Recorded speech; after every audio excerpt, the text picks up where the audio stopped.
আজ আমরা চলে গিয়েছিলাম বিয়ে বাড়ি। যেহেতু আমরা কোণে যাত্রী গিয়েছিলাম, তাই আমরা সবাই মিলে তত্ত্ব নিয়ে বাড়ির ভেতর প্রবেশ করলাম।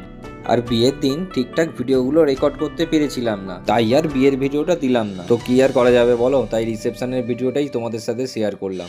তত্ত্বগুলো রাখার পর প্রায় বেশ কিছুক্ষণ সময় কাটিয়ে নিলাম ও সবাই একে একে বেশ কিছুটা ছবিও তুলে নিলাম। যেহেতু এখন শীতকাল, তাই দেরি না করে প্রথমেই চলে গিয়েছিলাম কফি স্টলে। আর এদিকে দেখি না আমার বউ অলরেডি চিলি চিকেন খাওয়া স্টার্ট করে দিয়েছে। ফার্স্ট টাইম রিভিউ দিচ্ছে, তাই ঠিকঠাক বলতেও পারছে না। চিলি চিকেনের সাথে কফি খেয়ে বললো বেশ ভালোই লাগছে।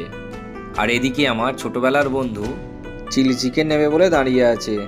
আমায় দেখতে পেয়ে বললো, না আমি তো চিলি চিকেন খাবো না। তারপরেই দেখি না লুকিয়ে লুকিয়ে প্লেট ভর্তি করে নিয়ে খাচ্ছে, আবার আমায় দেখতে পেতেই লজ্জা পাচ্ছে।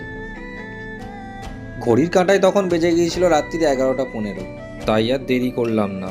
এই শীতের দিনে আর থাকতে ভালো লাগছে না। খাওয়া দাওয়া কমপ্লিট করে চললাম বাড়ির উদ্দেশ্যে। আজকের মতো টাটা।